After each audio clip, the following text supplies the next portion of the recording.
Assalamu alaikum.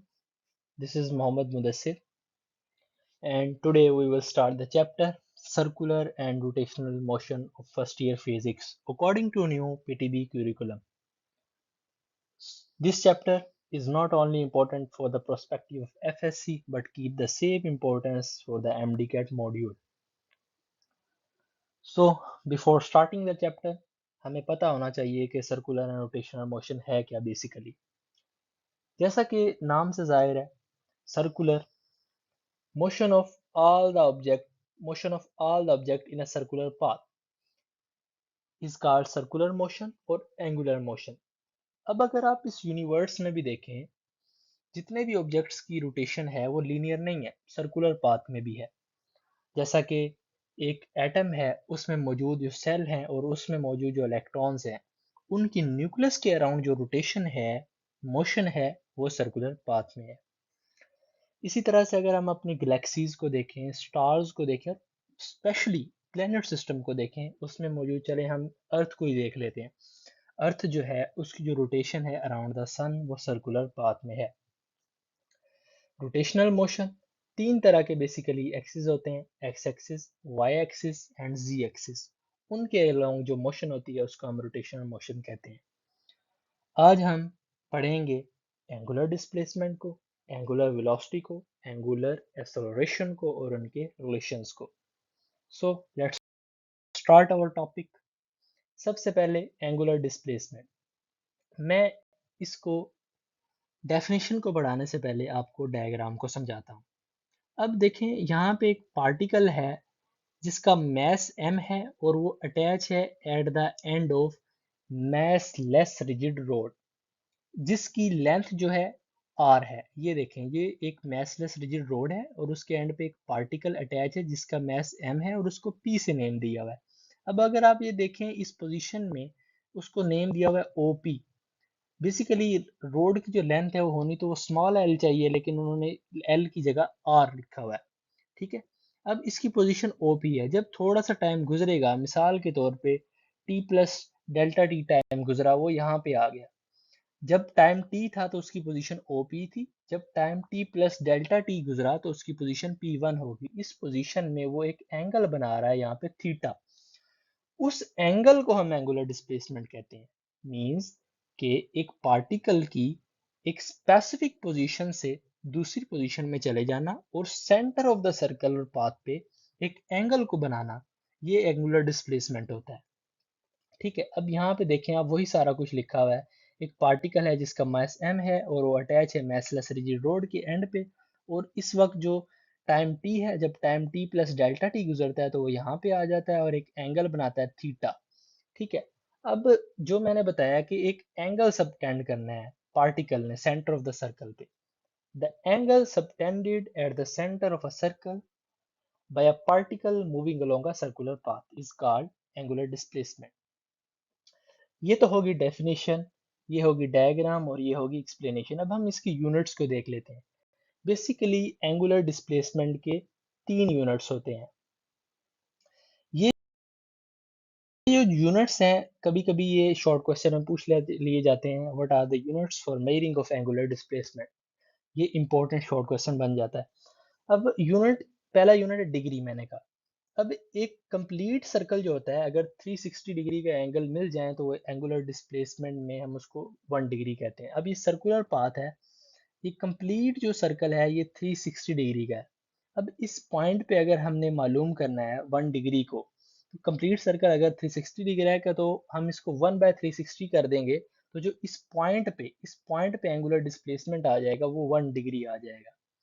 इसी तरह से ये जो कंप्लीट ट्रैक है हम इसको राउंड ट्रिप कहते हैं। इस कंप्लीट ट्रैक को राउंड ट्रिप कहते हैं। मींस कि अगर एक बॉडी ने यहाँ से पोजीशन स्टार्ट की है और वो 360 डिग्री का डिस्टेंस कवर करके वापसी यहाँ पे आ जाती है तो उसने एक राउंड ट्रिप को कवर कर लिया है। अगर वो एक राउंड ट्रिप को कवर कर रही है तो वो एक 1 रेवोल्यूशन हो जाएगी। देखें, 1 रेवोल्यूशन फिर 1 रेवोल्यूशन 360 डिग्री के बराबर नहीं हो गया। मींस कि अगर एक बॉडी ने यहाँ से मोशन स्टार्ट की है और उसने कंप्लीट सर्कुलर पाथ को कवर कर लिया है, 360 डिग्री के एंगल को कवर कर लिया है या फिर 360 डिग्री के डिस्टेंस को कवर कर लिया है, तो उसको हम 1 रेवोल्यूशन कहेंगे। ये भी कह सकते हैं 360 डिग्री का डिस्टेंस, या फिर एक राउंड ट्रिप को कवर कर लिया। One complete round trip of rotating body along the circular path. अब देखें एक बॉडी है जिसकी रोटेशन हो रही है सर्कुलर पाथ में, और उसने एक डिस्टेंस को कवर कर लिया 360 डिग्री के, तो जो उस वक्त एंगुलर डिस्प्लेसमेंट होगा वो 1 रेवोल्यूशन होगा। इसी तरह से अगर एक बॉडी है, उसने मोशन यहाँ से स्टार्ट किया और वो यहाँ पे आ गई है, इसको हम कहते हैं आर्क लेंथ। इस डिस्टेंस को जो उसने कवर किया उसको कहते हैं आर्क लेंथ, और उसको रिप्रेजेंट किया हुआ है एस से। और ये जो है आर है, मींस कि एक पार्टिकल था वो अटैच है at the end of massless rigid rod, उसने मोशन की यहाँ से यहाँ तक, ठीक है। उसकी जो मोशन हुई, उसने जो डिस्टेंस कवर किया उसको हमने नेम दे दिया आर्क लेंथ का, ठीक है। और ये रेडियस है। अगर ये आर्क लेंथ और रेडियस या length of massless rigid rod equal हो जाएं, तो सेंटर पे जो एंगल बन रहा होगा वो उस वक्त 1 रेडियन होगा। जो रेडियन है वो एंगुलर डिस्प्लेसमेंट का एसआई यूनिट है। इसके बाद अक्सर एक शॉर्ट क्वेश्चन बोर्ड के एग्जाम में आता है, S equals to prove that S equals to R theta. इसमें आपने ये वाली डायग्राम बनानी है और उसमें ये लिखना है। देखें, अब मैंने आपको बोला कि ये जो आर्क लेंथ है, और जो ये जो रेडियस है, मींस की जो लेंथ है मैसलेस रिजिड रॉड की, वो इक्वल हो जाए, तो यहाँ पे जो एंगल बन रहा होगा या एंगुलर डिस्प्लेसमेंट होगा वो 1 रेडियन होगा। अब इसी तरह से थीटा, यहाँ पे एंगल बन रहा है ना, theta equals to arc length divided by radius. ये देखें, theta equals to arc length divided by radius. अब आर्क लेंथ क्या थी हमारे पास, S, theta equals to S, और जो हमारे पास रेडियस है वो आर से। तो अगर हम एस को इधर ही रहने दें और आर को उधर ले जाके मल्टीप्लाई कर दें थीटा से, तो हमारे पास प्रूव हो जाएगा S equals to R theta. अब एमसीक्यूज के लिए भी कुछ पता होना चाहिए, relation between degree and radian. जो 2 पाई रेडियन होता है वो इक्वल्स टू होता है 360 डिग्री के। ये देखें, अब अगर हम मैं 360 डिग्री को यहीं रहने दूं, पाई को यहाँ पे रहने दूं और 2 को यहाँ ला के डिवाइड कर दूं, तो पाई रेडियन इक्वल्स टू आ जाएगा मेरे पास 180 डिग्री के। और 1 रेडियन, अब पाई भी वहां जाके 180 डिग्री से डिवाइड हो जाए, मीन्स कि यहाँ पे 2 पाई था, 360 जाके डिवाइड हुआ तो 180 आ गया यहाँ पे, पाई इक्वल्स टू 180 डिग्री। अब अगर pi radian equals to 180 degree, अब 1 रेडियन को मैंने यहाँ पे रहने दिया, ठीक है, पाई को 180 से जाके डिवाइड कर दिया, तो हमारा आंसर क्या आ गया, 1 रेडियन इक्वल्स टू 57.3 डिग्री। अब इसको आपने याद रखना है, ये अक्सर एमसीक्यू में पूछ लिया जाता है। क्या क्या एमसीक्यू के लिए याद रखना है, 1 रेडियन इक्वल्स टू 57.3 डिग्री और 1 रेवोल्यूशन इक्वल्स टू 360 डिग्री। अब हम पढ़ते हैं एंगुलर वेलोसिटी को। अब हमने एंगुलर डिस्प्लेसमेंट पढ़ लिया है। एंगुलर डिस्प्लेसमेंट में जो इंपॉर्टेंट शॉर्ट हैं वो basically prove that S equals to R theta, और उसके यूनिट्स जो अक्सर आ जाते हैं। अब हम एंगुलर वेलोसिटी को पढ़ते हैं। जब आपने सिंपल लीनियर वेलोसिटी को पढ़ा था, तो वो rate of change of displacement थी, ठीक है। अब इसी तरह से जो एंगुलर वेलोसिटी है वो है rate of change of angular displacement. ये भी तो कह सकते हैं angular displacement per unit time. अब ये देखें, इसको हम रिप्रेजेंट करते हैं ओमेगा से, ठीक है। मैंने बोला rate of change of angular displacement या फिर angular displacement per unit time. Angular displacement को थीटा से रिप्रेजेंट करते हैं, over time change in angular displacement, ठीक है, डिवाइडेड बाय टाइम। ये जो ओमेगा है ये है एंगुलर वेलोसिटी, थीटा एफ है हमारे पास फाइनल एंगल या फिर फाइनल एंगुलर डिस्प्लेसमेंट, थीटा आई है हमारे पास इनिशियल एंगल या फिर इनिशियल एंगुलर डिस्प्लेसमेंट। जो ये डेल्टा थीटा है ये हमारे पास है change in angular displacement divided by time, ठीक है। इसके बाद अब आप देखें, अगर यहाँ अब यूनिट्स आपने निकालने हैं, यूनिट्स को रट्टा लगाने की जरूरत है ही नहीं। एंगुलर डिस्प्लेसमेंट का यूनिट क्या था, रेडियन, डिग्री और रेवोल्यूशन। अगर यहाँ पे रेडियन हो और नीचे टाइम हो, तो जब रेडियन नीचे सेकंड है, ऊपर जाके जब मल्टीप्लाई होगा तो पर सेकंड हो जाएगा, रेडियन पर सेकंड, ठीक है। अगर यहाँ पे डिग्री हो और नीचे सेकंड हो, जब सेकंड ऊपर जाएगा तो डिग्री पर सेकंड आ जाएगा। इसी तरह से अगर यहाँ पे रेवोल्यूशन हो, नीचे सेकंड हो या मिनट हो, तो आ जाएगा रेवोल्यूशन पर मिनट। अब इसकी जो डायमेंशन होती है वो होती है पर टाइम, ठीक है, पर टाइम डायमेंशन। इसको याद रखना है, ये एमसीक्यू में पूछ ली जाती है। एंगुलर डिस्प्लेसमेंट का मैंने आपको फार्मूला बता दिया, इसको फार्मूले को याद रखना है, यूनिट याद रखने हैं और इसकी डायमेंशन को याद रखना है। This is also an important short question, but keep the importance for the MCQ perspective.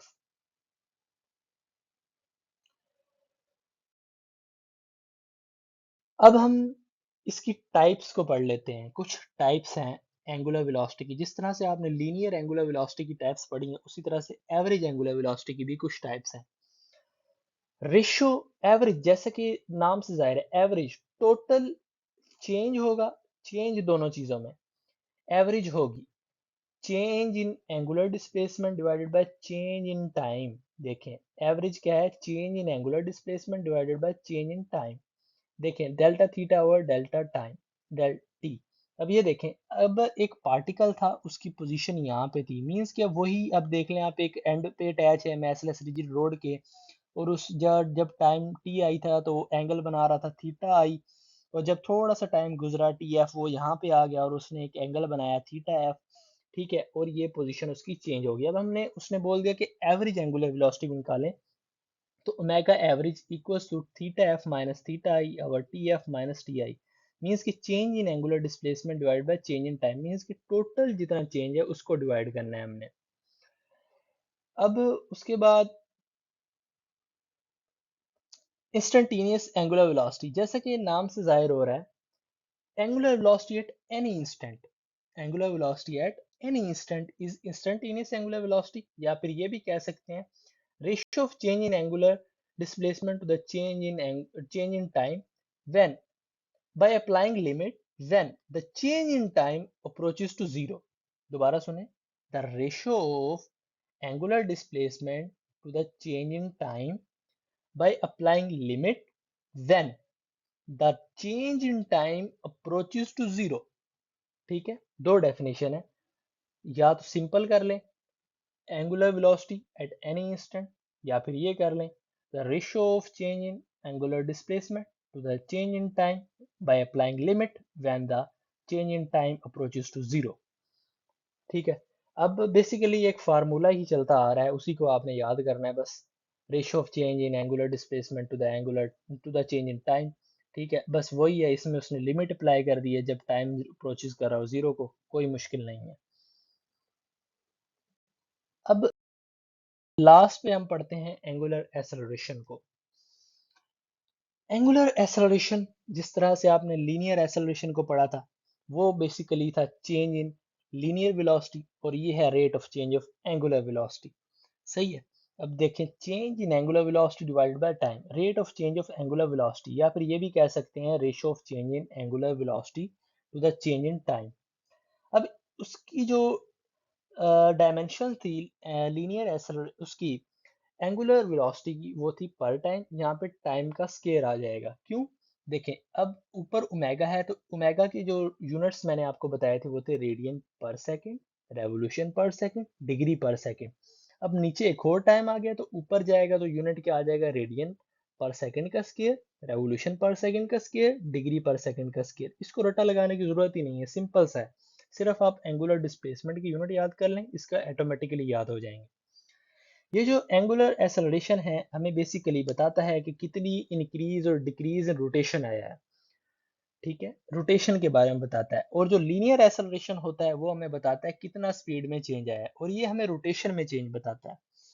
इसी तरह से इसकी भी टाइप्स हैं, जैसा कि एंगुलर वेलोसिटी की थी, इसकी भी एवरेज एंगुलर एक्सेलरेशन है और इंस्टेंटेनियस एंगुलर एक्सेलरेशन है। एवरेज एंगुलर एक्सेलरेशन भी उसी तरह से ratio of total change in angular velocity to the total change in time.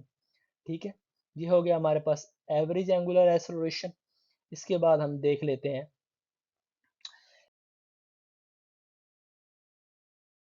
Instantaneous acceleration को। इंस्टेंटेनियस एंगुलर एक्सेलरेशन को मैंने यहाँ पे जो इक्वेशन लिखी है ये लीनियर की लिखी है, क्यों? आपको थोड़ा बहुत इसमें कंपैरिजन भी पता हो। यहाँ पे देखें, ये भी सेम है, जो हम पढ़ रहे हैं वो भी सेम है। इसको हम अल्फा से रिप्रेजेंट करते हैं एंगुलर एक्सेलरेशन को। अब कह सकते हैं एट एनी इंस्टेंट जो हमारे पास एट एनी इंस्टेंट जो हमारे पास एंगुलर एक्सेलरेशन होगा उसको हम एवरेज एंगुलर एक्सेलरेशन कहते हैं। या फिर ये भी कह सकते हैं the ratio of change in angular velocity to the change in time by applying limit when the change in time approaches to zero. यहाँ पे मैंने इंस्टेंटेनियस लीनियर एक्सेलरेशन की इक्वेशन लिखी है, आपने एंगुलर की लिखनी है। ओके, सो ये हमारा आज का लेक्चर था। If you guys have any query, feel free to ask in the comment section. Jazakallah.